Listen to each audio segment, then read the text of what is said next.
Welcome to the online classes. This is Radha, CGL in MPHW Female, Government Junior College for Girls, Nirmal. So today I am taking the paper 2, that is Child Health Nursing. In that I am going to take 5th unit part 4. So the lesson name is the care of the sick child. అనారోగ్యంతో ఉన్న పిల్లల సంరక్షణ. ఈరోజు నేను చెప్పబోతున్నటువంటి lesson అది 5th unit, అందులో part 4 తీసుకుంటున్నాను. Okay, so subject పేరు వచ్చేసి child health nursing. So in that I'm going to take about the worm infestations, అనగా పరాన్నజీవులు. సో ఈ విధంగా పరాన్నజీవులు అనేటువంటివి ఈ విధంగా ఉంటాయి. ఇక్కడ పిక్చర్ చూడండి, నేను తర్వాత చెప్తుంటే మీకు ఒక్కొక్కటి అర్థమవుతుంది. So now I'm going to discuss about the worm infestations. So first we will see the introduction of the worm infestations. Intestinal worms are very common in childrens. ఈ ప్రేగులలో ఉండేటువంటి ఈ పురుగులు అనేటువంటి పిల్లల్లో సాధారణంగా కనిపిస్తూ ఉంటాయి మనకి. Worm eggs are passed in pieces and may lie in the ground and grow. So ఈ పురుగుల యొక్క గ్రుడ్లు మలంలో విసర్జించబడి బహిరంగ ప్రదేశాలలో పడి ఉంటాయన్నమాట. Okay, so worm eggs are passed in pieces and may lie in the ground and grow. So ఏంటివి? ఈ పురుగుల యొక్క గ్రుడ్లు అనేటువంటివి మలంలో విసర్జించబడి బహిరంగ ప్రదేశాలలో పడి అక్కడ వాటి యొక్క సంఖ్యను అంటే వృద్ధి చేసుకుంటూ ఉంటాయన్నమాట. Some worms in children can cause mall nutrition. So ఈ పరాన్నజీవులు అనేటువంటివి పిల్లలలో ఏంటిదట అంటే అవి వాళ్ళకి పోషకాహార లోపం రావడానికి ఒక కారణమవుతాయట. And leads to serious diseases. అంతేకాకుండా కొన్ని రకాలైనటువంటి తీవ్రమైనటువంటి వ్యాధులు రావడానికి కూడా ఈ పరాన్నజీవులు అనేటువంటివి కారణమవుతాయి. అండ్ ఈవెన్ డెత్, కొన్నిసార్లు పిల్లలు చనిపోయే అవకాశం కూడా ఉంటుందన్నమాట ఈ వామ్ ఇన్ఫెస్టేషన్స్ వల్ల. So this is the introduction about the worm infestations. Intestinal worms are very common in children.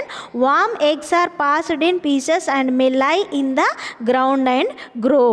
Okay, so this is the introduction about the worm infestations. Now we will see some of the worms what are all the worms will present in the children's stomach and human bodies also. So first we will discuss about the round worms.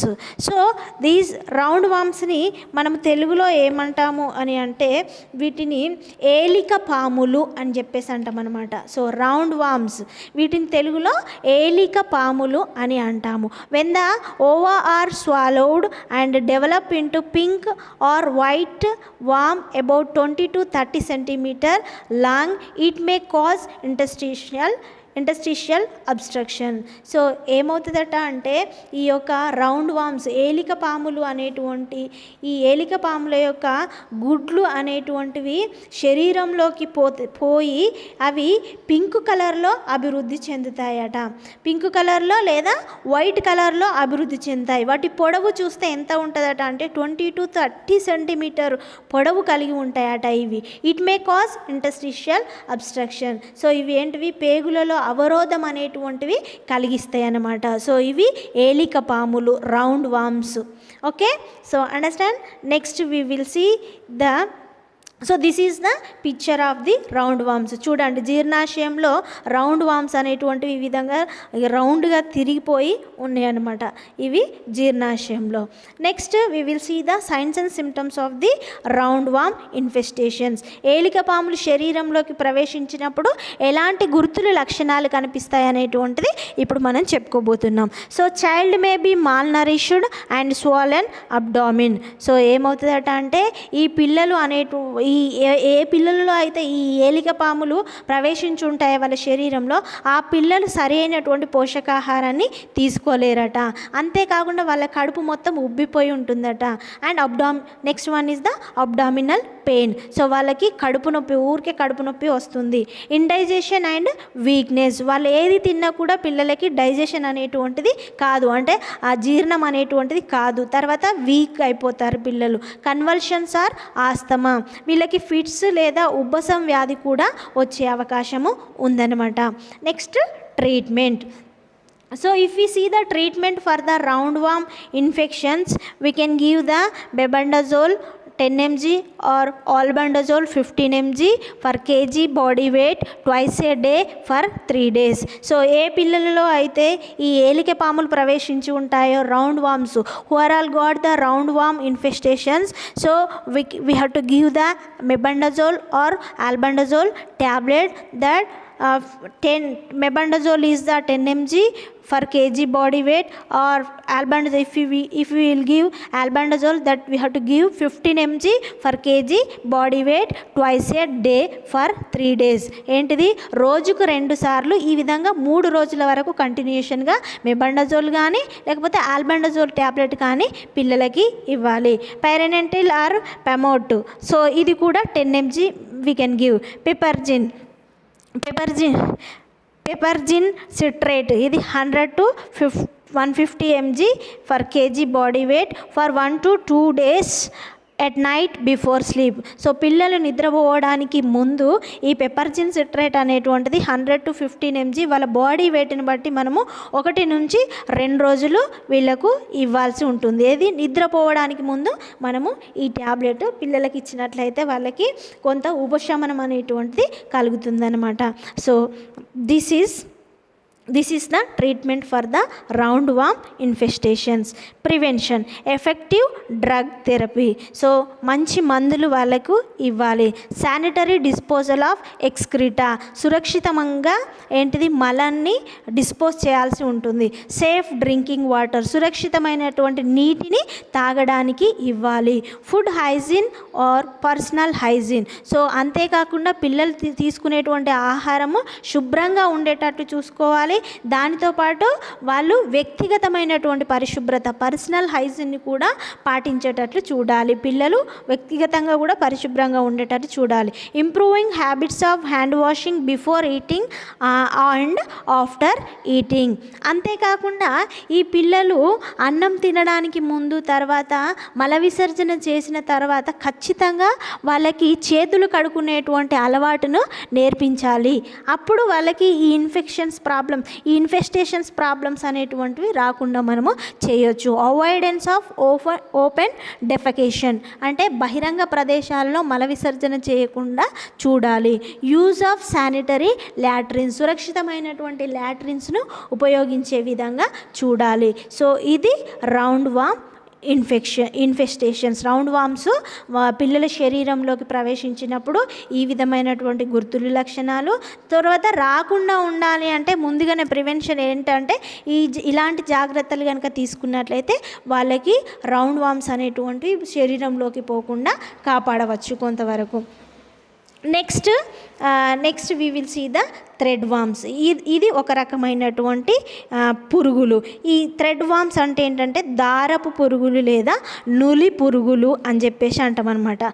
So thread worms అంటే ఏంటిదట, దారపు పురుగులు లేదా నులి పురుగులు. These are thin white worms about 1 centimeter long. So ఇవి సన్నని తెల్లని పురుగులు. ఎంత పొడవు ఉంటాయట ఇవి? 1 centimeter లాంగ్, ఒక 1 centimeter లాంగ్, 1 centimeter పొడవు ఉంటాయి. దే లై many eggs just out side the anus. So ఈ పురుగులు ఏం చేస్తాయట అంటే ఇవి పిల్లల యొక్క ఆసనం చుట్టూ ఎక్కువ సంఖ్యలో అభివృద్ధి చెందుతాయట. Okay, and next one, a child often reinfected himself or another members of family because the eggs stick under his nails.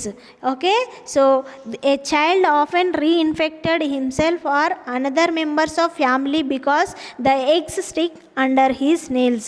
So ఏంటిది, ఏ పిల్లల శరీరంలోకైతే ఈ దారపు పురుగులు లేదా నులి పురుగులు ప్రవేశిస్తాయో అవి ఎక్కడ ప్రవేశిస్తాయట? వాళ్ళ యొక్క ఆసనం చుట్టూ బయట ప్రదేశంలో వాటి సంఖ్యను వృద్ధి చేసుకుంటాయి.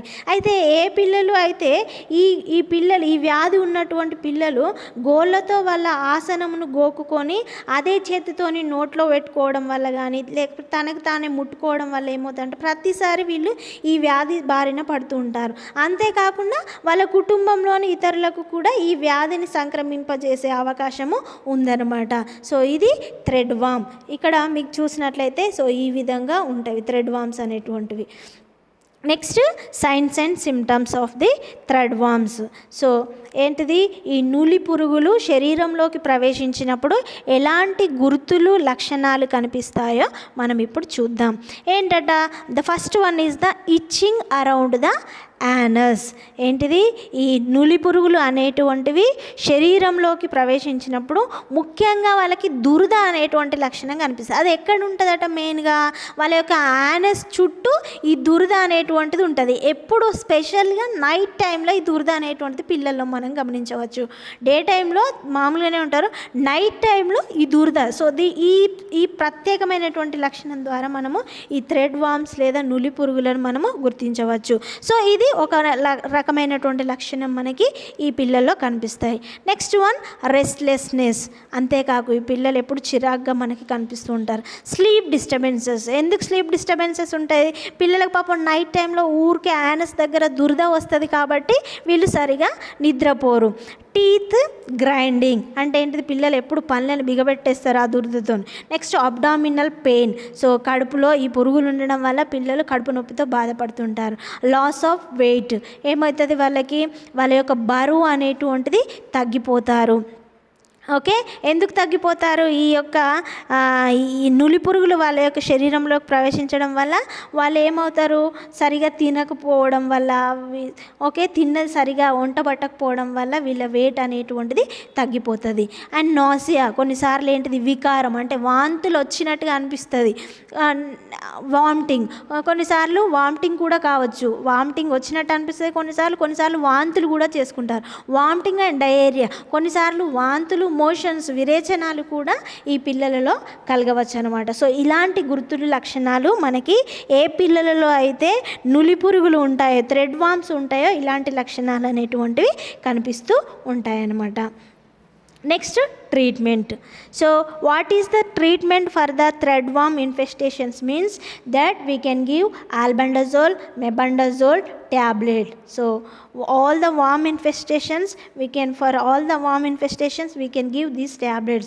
So albendazole 10 to 14 mg for kg. So వాళ్ళ బాడీ వెయిట్ని బట్టి ఆ డోస్ అనేటువంటిది ఇంక్రీజ్ చేసుకుంటూ పోవాలి. నెక్స్ట్ మెబండజోల్ ఎంత ఇవ్వాలి, 10 mg for kg body weight. Next crotamiton. It is a antipruritic and antiseptic cream. So ఈ క్రోటామిటోన్ అనేటువంటిది ఒక క్రీమ్. ఈ క్రీమును వాళ్ళ యానస్ ఏరియాలో ఏం చేయాలి, అప్లై చేయడం వల్ల వాళ్ళకి ఆ ప్రదేశంలో దురద తగ్గుతుంది. దాంతోపాటు వాళ్ళకి ఏమవుతుందట అంటే ఆ ప్రదేశంలో ఏమన్నా ఈ సెప్టిక్ అయినట్లయితే, ఏమన్నా ఇన్ఫెక్షన్ లాగా అయినట్లయితే అది కూడా తగ్గిపోయే అవకాశం ఉంటుందన్నమాట. సో ఇది ఏంటిది, థ్రెడ్ వామ్స్కి ట్రీట్మెంట్. Next prevention. మరి ఇలాంటిది రాకుండా ఉండాలంటే ముందు జాగ్రత్తగా ఏం చేయాలి, పిల్లలకు ఈ నులి పురుగులు ప్రవేశించకుండా ఉండాలి అంటే, థ్రెడ్ వామ్స్ ప్రవేశించకుండా ఉండాలి అంటే first one is the improve personal hygiene. So పిల్లలు శుభ్రంగా ఉండేటట్లు చూడాలి. And next one hand wash with soap and water. Okay, సబ్బుతో నీటితో చేతులు కడుక్కునేటట్టు పిల్లలకి ఎప్పుడు మనం నేర్పించాలి. Keep short nails. పిల్లల గోర్లు ఎప్పటికప్పుడు కత్తరిస్తూ ఉండాలి. Clean nails with soap and old brush. ఏమవుతుంది, పిల్లలు ఎక్కువగా మట్టిలో ఆడుతూ ఉంటారు, మనం ఎంత అద్దన్నా కాబట్టి వాళ్ళ గోర్లలో మొత్తం మురికంతా పోయి ఉంటుంది కాబట్టి, సో దాన్ని ఏం చేయాలి, ఓల్డ్ టూత్ బ్రష్ ఉంటుంది కదా, ఆ బ్రష్తోనే ఆ గోర్లలో ఇరుకపోయినటువంటి డర్ట్ను, ఆ మట్టిని మొత్తము తీసేసి తర్వాత సోప్తో క్లీన్ చేసినట్లయితే మనము ఈ యొక్క థ్రెడ్ వామ్స్ నుంచి పిల్లల్ని రక్షించవచ్చు. ఓకే, సో ఇది థ్రెడ్ వామ్స్, నులి పురుగులు. అంతేకాకుండా wear tight pants to children. అంతేకాకుండా ఈ థ్రెడ్ వామ్స్ ఉన్నప్పుడు ఏమవుతుంది, పిల్లలకి ఎక్కువగా ఆసనం దగ్గర అంటే వాళ్ళ యొక్క యానస్ దగ్గర దురద ఎక్కువగా అవుతుంది కాబట్టి పిల్లలకి టైట్ ప్యాంట్స్ వేయాలి. వేయడం వల్ల ఏమవుతుంది అంటే వాళ్ళు ఎక్కువ గోకితే ఏమవుతుంది, మళ్ళీ ఇన్ఫెక్షన్ ఎక్కువ అయిపోయే అవకాశం ఉంటుంది. కాబట్టి సో పిల్లలకి ఖచ్చితంగా టైట్ ప్యాంట్స్ అనేటువంటివి వేయాలి. ల్యాండరింగ్ ఆఫ్ ఇన్ఫెక్టెడ్ క్లాత్స్, ఒకవేళ వాళ్ళు వేసుకున్నటువంటి క్లాత్స్ కనుక ఇన్ఫెక్ట్ అయి ఉంటుంది ఖచ్చితంగా వాటిని ల్యాండరింగ్కి పంపించేసేయాలన్నమాట. Okay, next health education. అంతేకాకుండా ఆరోగ్య బోధన అనేటువంటిది తల్లికి చేయాలి. ఎలా ఉండాలి, పిల్లలు ఎలా చూసుకోవాలి, ఎలాంటి పరిశుభ్రత పాటించాలి అనేటువంటిది మనము వాళ్ళ తల్లికి తెలియజేయాల్సి ఉంటుందన్నమాట.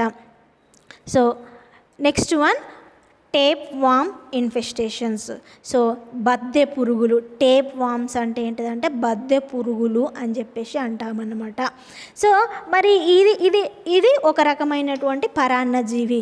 So the trust of tape worms are swallowed in infected meat that is not well cooked. So ఏమవుతుందట అంటే ఈ ఏదైతే రోగ క్రిములతో కూడినటువంటి మాంసంను సరిగ్గా ఉడకబెట్టకుండా తినడం వలన ఈ బద్దె పురుగుల తాలూకు ఏవైతే అంటే ఏంటిది సరిగా అంటే ఆల్రెడీ ఆ మీట్ ఏదైతే ఉన్నదో దానికి కొంచెం ప్రాబ్లం అంటే కొంచెం ఈ యొక్క ఆల్రెడీ ఆ మీట్లో ఈ బద్దె పురుగులు టేప్ వామ్స్ ఉన్నాయి. అలాంటి మీట్ని కనుక అలాంటి మాంసాన్ని కనుక సరిగ్గా ఉడకబెట్టకుండానే తిన్నట్లయితే ఏమవుతుందంటే ఈ వామ్స్ పిల్లల శరీరంలోకి ప్రవేశిస్తాయి అన్నమాట. ఓకే, అంతేకాకుండా మరి ఎలాంటి ఆహారంలో ఎక్కువగా ఈ టేప్ వామ్స్ ఉంటాయట అంటే ఏంటిది పంది మాంసంలో, తర్వాత ఆవు దూడ మాంసంలో ఎక్కువగా ఈ టేప్ వామ్స్ అనేటువంటివి ఉంటాయట. So from the cyst a small head develops which hold on to the intestinal wall and starts growing. So ఈ బద్దె పురుగులు అనేటువంటివి ఏమవుతాయట అంటే ఈ బద్దె పురుగుల యొక్క తిత్తి నుండి ఒక చిన్న తల అనేటువంటిది ప్రేగు గోడలకు అంటుకొని ఉంటుందట. ఓకే, ఏంటిది from the cyst a small head develop which hold on to the intestinal wall. So ఏంటిది ఈ బద్దె పురుగుల తిత్తి నుండి సిస్ట్ నుంచి వెళ్ళి ఏమవుతుందట అంటే ఒక చిన్న తల అనేటువంటిది పేగు గోడలకు అంటుకొని వాటి యొక్క సంఖ్యను అవి ఏంటిది వృద్ధి చేసుకుంటాయి అనమాట. 1 నుంచి 2, 2 నుంచి 3 ఈ విధంగా వాటి యొక్క సంఖ్యను వృద్ధి చేసుకుంటూ ఉంటాయి అన్నమాట. సో ఇవి టేప్ వామ్స్ లేదా బద్దె పురుగులు. సో ఇవి బద్దె పురుగులు అనేటువంటి ఈ విధంగా ఉంటాయి జీర్ణాశయం లోపల. ఓకే, సో వీటి గురించి ఇప్పుడు లక్షణాలు ఎట్లా ఉంటాయి ఏందనేటువంటిది నెక్స్ట్ చూద్దాం. Signs and symptoms. So signs and symptoms of tape worms. బద్దె పురుగులు శరీరంలోకి ప్రవేశించినప్పుడు కనిపించేటువంటి గుర్తులు, లక్షణాలు ఏ విధంగా ఉంటాయో చూద్దాం. First, abdominal pain. So the child may get abdominal pain. So వాళ్ళకి ఏమవుతుందట అంటే కడుపు నొప్పి వస్తాయి. ఎప్పుడైతే ఈ బద్దె పురుగులు శరీరంలోకి ప్రవేశిస్తాయో, వాళ్ళ యొక్క స్టమక్లోకి ప్రవేశిస్తాయో వాళ్ళకి ఏమవుతుంది, స్టమక్ పెయిన్ అనేటువంటి స్టార్ట్ అవుతుంది. హెడ్ ఏక్, తలనొప్పి, లాస్ ఆఫ్ వెయిట్. సో ఏమవుతుంది, ఆటోమేటిక్గా కొద్దిగా బరువు అనేటువంటి తగ్గిపోతారు. అబ్డామినల్ డిస్టెన్స్, కడుపు మొత్తం ఇట్లా ఉబ్బిపోయినట్టుగా మనకి కనిపిస్తూ ఉంటుంది అనమాట. And recurrent diarrhoea, growth failure. So ఏమవుతుంది రికరెంట్ డయేరియా అంటే తరచుగా వీళ్ళకి విరేచనాలు అనేటువంటివి అవుతూ ఉంటాయి అన్నమాట. కొన్నిసార్లు అవుతాయి, మళ్ళీ తగ్గుతాయి, మళ్ళీ అవుతాయి. ఈ విధంగా తరచుగా వీళ్ళకి విరేచనాలు అనేటువంటివి అవుతూ ఉంటాయి. కాబట్టి సో ఈ పిల్లలలో గ్రోత్ ఫెయిల్యూర్ అనేటువంటిది సరి అయినటువంటి ఏంటిది పెరుగుదల అనేటువంటిది వీళ్ళలో లోపిస్తూ ఉంటుందన్నమాట. సో ఇవి ఏంటివి బద్దె పురుగులు శరీరంలోకి ప్రవేశించినప్పుడు కనిపించేటువంటి గుర్తులు, లక్షణాలు. అర్థమైంది కదా. Next treatment. సో ఈ బద్దె పురుగులు శరీరంలోకి ప్రవేశించినప్పుడు మరి ఎలాంటి ట్రీట్మెంట్ ఇవ్వాలి అని అంటే క్వినాక్రిన్ ఆర్ మెఫాక్రిన్. సో ఇది ఏంటిదంటే ఇది యాంటీప్యూరిటిక్ ట్యాబ్లెట్ అనమాట. సో ఆ ప్రదేశంలో దురద రాకుండా పిల్లలకు లేదా నిక్లోసమైడ్. సో ఇది కూడా ఒక ట్యాబ్లెట్, దీన్ని ఇవ్వచ్చు. లేదంటే ప్రజిక్వెంటాల్ 10 mg ట్యాబ్లెట్, ఇది కూడా ఇవ్వచ్చు. లేదంటే మెబండజోల్ ఆర్ ఆల్బెండజోల్, అది సిరప్ దొరుకుతుంది ప్లస్ ట్యాబ్లెట్. ఇది రెండిట్లలో ఏదైనా ఒకటి తీసుకోవచ్చు మనం. పిల్లల యొక్క బాడీ వెయిట్ని బట్టి డాక్టర్స్ సలహా మేరకు ఇవి పిల్లలకు ఇవ్వాల్సి ఉంటుందన్నమాట. సో ఇది ట్రీట్మెంట్, ఏది టేప్ వామ్స్కి ఈ treatment. Next preventive measures. So మరి ఈ యొక్క బద్దె పురుగులు పిల్లల యొక్క శరీరంలోకి ప్రవేశించకుండా ఉండాలి అంటే జాగ్రత్తలు ఏంటివి అనేటువంటిది ఇప్పుడు మనం చూద్దాం. Use latrine, wash children especially their hands often and keep their nails cut short. So ఏంటిది, పిల్లలు ఖచ్చితంగా మల విసర్జన చేసేటప్పుడు టాయిలెట్స్ను అంటే లాట్రిన్స్ను ఉపయోగించే విధంగా చూడాలి ఖచ్చితంగా. అంతేకాకుండా వాళ్ళ యొక్క ముఖ్యంగా చెప్పుకోవాల్సింది ఏంటంటే పిల్లలకు చేతులు ఎక్కువగా కడుక్కోవడం అనేటువంటిది నేర్పించాలి. అంతేకాకుండా వాళ్ళ యొక్క నెయిల్స్ని ఎప్పుడు చిన్నగా కత్తిరించి ఉంచాలి. అంటే నెయిల్స్ అస్సలు పెరగనియద్దు పిల్లలకి. ఎందుకు అని అంటే పిల్లలు ఎక్కడ పడితే అక్కడ ఆడుతూ ఉంటారు కాబట్టి, సో వాళ్ళకి ఎక్కువగా బొమ్మలతో ఆడుతూ ఉంటారు, ఎక్కడ పడితే అక్కడ ఆడతారు కాబట్టి వాళ్ళ గోళ్ళలోకి మురికిపోయిందంటే మళ్ళీ ఈ వామ్స్ అనేటువంటివి పెరుగుతాయి. కాబట్టి ఖచ్చితంగా పిల్లలకి మోషన్కి వెళ్ళేటప్పుడు ఏంటిది, ఖచ్చితంగా వాళ్ళని బయట కూర్చోబెట్టకుండా లాట్రిన్స్లోనే చెప్పులు వేసి కూర్చోబెట్టాలి. And at the same time వాళ్ళకి ఖచ్చితంగా చేతులు కడుక్కునే అలవాటును నేర్పించాలి. అంతేకాకుండా వాళ్ళ నెయిల్స్ని కూడా ఏంటిది మంచిగా చిన్నగా కట్ చేసి ఎప్పుడు శుభ్రంగా ఉంచాలి. They should have clean clothing. అంతేకాదు పిల్లలకు పరిశుభ్రమైనటువంటి బట్టలు ధరించేటట్లు మనము చూడాలి పిల్లలు.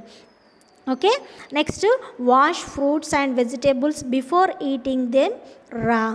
ఓకే, సో ఒకవేళ కూరగాయలు కానీ పండ్లు కానీ అలానే తినేస్తే, కూరగాయలు అయితే వండుకొని తింటాం కదా, అలా కాకుండా వెజిటేబుల్స్ కొన్నిటిని అలానే తినేస్తాం. సో అలాంటి వెజిటేబుల్స్ కానీ ఫ్రూట్స్ కానీ ఏమన్నా మనం అట్లనే ఉడకబెట్టకుండా తినిపిస్తున్నట్లయితే పిల్లలకి ఖచ్చితంగా వాటిని మంచిగా క్లీన్ చేసి తినిపించాలి. వీలైతే ఒక బౌల్లో వాటర్ వేసి దాంట్లో కొంచెం సాల్ట్ వేసి ఏవైతే పిల్లలకు తినిపించాలనుకుంటున్నాం ఫ్రూట్స్ కానీ వెజిటేబుల్స్ కానీ వాటిని కాసేపు ఆ సాల్ట్ వాటర్లో ఉంచితే అందులో ఏమన్నా వామ్స్ ఉన్నా కెమికల్స్ ఉన్నా కానీ అవి క్లీన్ అయిపోతాయి. Drink only boiled or safe water. So ఖచ్చితంగా పిల్లలకు తాగిపించేటువంటి వాటర్ ఏంటిది, వేడి చేసి చల్లార్చినటువంటి వాటర్ని తర్వాత మంచి నీటిని మాత్రమే పిల్లలకి తాగిపించాలి. ఓకే, సో ఇవి ఏంటివి ప్రివెంటివ్ మెజర్స్. బద్దె పురుగులు వాళ్ళ శరీరంలోకి ప్రవేశించకుండా ఉండాలంటే తీసుకోవాల్సినటువంటి జాగ్రత్తలు ఏమి అంటే ఇది. ఎందుకంటే prevention is better than cure. So problem వచ్చిన తర్వాత బాధపడే కన్నా రాకుండా ముందే పిల్లలకు మనం ఇవి కనుక ముందు నుంచే ఫాలో అవుతూ వాళ్ళతో చేపించినట్లయితే పిల్లలకు సురక్షితంగా సేఫ్గా ఉంటారు. ఒకవేళ వచ్చినా కూడా చెప్పినటువంటి ఆల్బెండజోల్ కానీ మెబెండజోల్ కానీ సో ఇలాంటి ట్యాబ్లెట్స్ కానీ ఇవ్వాల్సి ఉంటుంది. నెక్స్ట్ వన్, అంతేకాకుండా నెవర్ ఈట్ రా ఆర్ అండర్ కుక్డ్ మీట్. అంతేకాకుండా పిల్లలకి ఎప్పుడైతే మనము మాంసాన్ని ఇచ్చినప్పుడు కానీ మనం కానీ ఎవ్వరం కూడా పచ్చి మాంసాన్ని తినకూడదు. అంతేకాకుండా సరిగా ఉడకని మాంసాన్ని తినకూడదు. Teach children not to eat food dropped in the floor, not to eat mud. అంతేకాదు పిల్లలు చాలామంది ఏం చేస్తారు, కింద ఏది పడితే దాన్ని తీసుకొని తింటూ ఉంటారు పిల్లలు. సో అది మనం ఏం చేయాలంటే కింద పడ్డది అసలు ఏది తినకూడదు అనేది పిల్లలకు మనము నేర్పించాలి. అంతేకాకుండా మట్టి ఏదన్నా ఉంటే దాన్ని తినకుండా వాళ్ళకి చూడాల్సి ఉంటుంది మనం. Next health education. సో ఆరోగ్య బోధన అనేటువంటిది తల్లికి చేయాలి. పిల్లల్ని ఎలా ఉంచాలి, వాళ్ళకి ఫుడ్ పెట్టేటప్పుడు ఏం చేయాలి, ఎలాంటి శుభ్రత పాటించాలి, ఈ అన్ని విషయాలను కూడా మనము తల్లికి తెలియజేయాల్సి ఉంటుందన్నమాట. ఓకే, సో ఇది టేప్ వామ్స్, బద్దె పురుగులు వాళ్ళ శరీరంలోకి ప్రవేశించినప్పుడు పాటించవలసినటువంటి నియమాలు. Next hook worms. సో ఏంటి, వీటిని తెలుగులో ఏమంటాము, కొంకి పురుగులు. హుక్ వామ్స్ అంటే కొంకి పురుగులు. Tiny hookworms larvas contained in soil. So ఈ కొంకి పురుగులు అనేటువంటివి మట్టిలో కలిసిపోయి ఉంటాయట. Tiny hookworm larvas contained in soil. So ఈ కొంకి పురుగులు అనేటువంటివి మట్టిలో కలిసిపోయి ఉంటాయి. Enter a person bare feet. So ఈ కొంకి పురుగులు అనేటువంటివి మట్టిలో కలిసిపోయి ఉంటాయి కాబట్టి ఏంటివి, పిల్లలు చెప్పులు లేకుండా వట్టి కాళ్ళతో తిరగకుండా చూడాలి.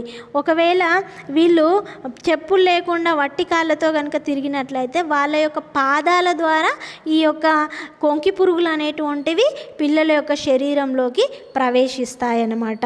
ఓకే, ప్రవేశించి మళ్ళీ కొన్ని రోజు in a few days they get in to the blood stream. So కొన్ని రోజులైన తర్వాత ఏమైతాయి, అవి ఆ పిల్లల యొక్క శరీరంలోకి ప్రవేశించి అక్కడి నుంచి బ్లడ్లోకి ప్రవేశిస్తాయి అన్నమాట. సో ఇవి హుక్ వామ్స్. సో ఈ విధంగా హుక్ వామ్స్ అనేటువంటివి ఈ విధంగా ఉంటాయన్నమాట. So the adult hook worms are about 1 centimeter. So ఈ హుక్ వామ్స్ కొంకి పురుగులు అనేటువంటి 1 సెంటీమీటర్ పొడవు ఉంటాయట. They bite the lining of the intestine and cause bleeding. So ఈ హుక్ వామ్స్ అనేటువంటివి ఏం చేస్తాయట అంటే ఆ యొక్క ఇంటెస్టైన్స్ యొక్క లైనింగ్ను కొరికేసి బ్లీడింగ్ అయ్యేటట్లు చేస్తాయట. అంతేకాకుండా the eggs are passed in pieces. అంతేకాకుండా ఈ కొంకి పురుగుల యొక్క లార్వాస్ ఎగ్స్ అనేటువంటివి మలంలోకి ప్రవేశించి ఆ మలం కనుక వాళ్ళు మళ్ళీ బయట మల విసర్జన చేసినట్లయితే ఆ కొంకి పురుగుల యొక్క గుడ్లు మళ్ళీ వేరే వాళ్ళ శరీరంలోకి ప్రవేశిస్తాయి. అక్కడ వాటి యొక్క సంఖ్యను అభివృద్ధి కూడా బయటకు వచ్చి వాటి యొక్క సంఖ్యను ఏం చేస్తాయి, ఇంకా ఎక్కువ చేసుకుంటూ ఉంటాయి అన్నమాట. Okay, so the adult hook worms are about 1 centimeter. They bite the lining of the intestine and cause bleeding. అంతేకాకుండా ఇవి ఏం చేస్తాయట, ఇవి శరీరంలోకి ప్రవేశించి ఆ ప్రేగులలో యొక్క గోడల్ని కొరికేసి అక్కడ బ్లీడింగ్ అయ్యేటట్టు చేస్తాయట. Their eggs are passed in pieces. అంతేకాకుండా వాటి యొక్క గుడ్లు అనేటువంటివి మలంలోకి ప్రవేశించి ఆ మలం ద్వారా బయటకు వచ్చి అక్కడ వాటి సంఖ్యను ఇవి వృద్ధి చేసుకుంటూ ఉంటాయి అన్నమాట. Next science and symptoms. Itching wear the larva enter the feed. So ఏంటివి, ఈ యొక్క కొంకి పురుగులు అనేటువంటివి ఈ పిల్లల శరీరంలోకి వాళ్ళ యొక్క అరికాళ్ళ ద్వారా వెళ్తాయి కదా, అరికాళ్ళ ద్వారా వెళ్ళి అవి ఎక్కడికైతే ప్రవేశిస్తాయో అక్కడ ఏం చేస్తాయట అంటే ఇవి దురద వచ్చేటట్లు చేస్తాయట. పాదంలోని ఏ ప్రదేశం నుంచి అయితే ఈ కొంకి పురుగులు అనేటువంటి పిల్లల శరీరంలోకి ప్రవేశిస్తాయో అక్కడ ఏం చేస్తాయట అంటే అవి దురద వచ్చేటట్లు చేస్తాయట. అంతేకాకుండా కఫ్, వాళ్ళకి దీంతో పాటు దురదతో పాటు దగ్గు అనేటువంటిది కూడా వస్తుందట. దెన్ అబ్డామినల్ డిస్కంఫర్ట్, అంటే పొత్తి కడుపులో నొప్పి ఉంటుంది పిల్లలకి. జనరల్ వీక్నెస్, సాధారణంగా చాలా వీక్గా కనిపిస్తూ ఉంటారు అన్నమాట పిల్లలు. అనీమియా, ముఖ్యంగా ఈ పిల్లలకి రక్తహీనత అనేటువంటి సమస్య మనకి కనిపిస్తూ ఉంటుంది అన్నమాట. సో ఇది ఏంటి, హుక్ వామ్స్ ఉన్నప్పుడు పిల్లల్లో కనిపించేటువంటి కొంకి పురుగులు ఉన్నప్పుడు కనిపించే లక్షణం. Next treatment, mebendazole. So mebendazole or albendazole tablet we can give. For anemia, iron and folic acid tablets are given. ఒకవేళ పిల్లలలో రక్తహీనత కనుక ఉన్నట్లయితే ఖచ్చితంగా ఈ iron and folic acid tablet అనేటువంటిది ఇవ్వాలి పిల్లలకి. దెన్ బ్లడ్ ట్రాన్స్ఫ్యూషన్, ఒకవేళ వాళ్ళలో రక్తహీనత అనేటువంటి సమస్య కనుక ఎక్కువగా ఉన్నట్లయితే ఆ పిల్లలకి ఖచ్చితంగా ఏంటిది, బ్లడ్ అనేటువంటిది ఎక్కించాలి. హైజీనిక్ మెజర్స్, ఖచ్చితంగా శుభ్రతను పాటించేటట్లు చూసుకోవాలి. సపోర్టివ్ కేర్, సో మంచి సంరక్షణను వాళ్ళకి కలిగించాలి. ఫాలోఅప్, అంతేకాకుండా ఈ పిల్లలు మరి తరచూ ఇలానే జబ్బు పడుతున్నారా, ఏంటి ప్రాబ్లము ఏంటిది అనేటువంటిది ఎప్పుడు తరచుగా అబ్జర్వ్ చేస్తూ ఉండాలన్నమాట. సో ఇది ట్రీట్మెంట్ హుక్ వామ్స్ లేదా కొంకి పురుగులు వాళ్ళ శరీరంలోకి ప్రవేశించినప్పుడు మనము ఇవ్వవలసినటువంటి treatment. Next preventive and control measures. So ఏంటిది, మరి ఈ శరీరంలోకి ఇవి ప్రవేశించకుండా ఉండాలి అంటే ఏం చేయాలి, ఒకవేళ వాటిలో ఆల్రెడీ ప్రవేశించినా కూడా ఎలాంటి కేర్ తీసుకోవాలి, ఎలాంటి నియంత్రణ చర్యలు తీసుకోవాలనేటువంటిది మనం ఇప్పుడు చూద్దాం. Preventive and control measures. Sanitary disposal of excreta. So ఏంటిది, మలాన్ని డిస్పోజ్ చేసేటప్పుడు సురక్షితంగా డిస్పోజ్ చేయాలి. Use of footwear when walking in the field. So ఏంటిది, ఈ యొక్క పిల్లలు ఆరు బయట కనుక బహిరంగ ప్రదేశాల్లో తిరుగుతున్నట్లయితే ఖచ్చితంగా వాళ్ళు చెప్పులు వేసుకునేటట్లు చూడాల్సి ఉంటుంది. లేదంటే ఏమవుతుంది, మళ్ళీ వాళ్ళ యొక్క పాదాల ద్వారా ఈ ఈ కొంకి పురుగులు అనేటువంటివి శరీరంలోకి ప్రవేశిస్తాయి. Okay, so health education. అంతేకాకుండా మనం మదర్కి ఆరోగ్య బోధన అనేటువంటిది చేయాలి. ఎలా ఈ కొంకి పురుగులు శరీరంలోకి ప్రవేశిస్తాయి, సో ప్రవేశించకుండా ఉండాలి అంటే ఎలాంటి ఈ మెజర్స్ ఫాలో అవ్వాలి అనేటువంటిది మనము మదర్కి అవగాహన కల్పించాలన్నమాట. సో ఇవి ఏంటివి, కొన్ని రకాలైనటువంటి వామ్ ఇన్ఫెస్టేషన్స్ పిల్లల ప్రేగులలోకి ప్రవేశించి ఇలాంటి కొన్ని ప్రాబ్లమ్స్ను ఇలాంటి కొన్ని వామ్స్ పిల్లల శరీరంలోకి ప్రవేశించి వారికి ఏంటిది ఇలాంటి కొన్ని ప్రాబ్లమ్స్ వస్తూ ఉంటాయి. ఈ వామ్స్ అనేటువంటి వాళ్ళ శరీరంలోకి ప్రవేశించడం ద్వారా సరి అయినటువంటి పెరుగుదల, అభివృద్ధి అనేటువంటిది పిల్లలలో కనిపించదు అనమాట. సో ఇది care of the sick child అంటే పిల్లలలో ఎలాంటి సమస్యలు వచ్చినప్పుడు, అనారోగ్యంతో ఉన్నటువంటి పిల్లల సంరక్షణ, ఇలాంటి ప్రాబ్లమ్స్ వచ్చినప్పుడు పిల్లల్ని ఎలా సంరక్షించుకోవాలి అనేటువంటిది ఈ లెసన్ యొక్క సారాంశం. I hope you understand the class. So thank you.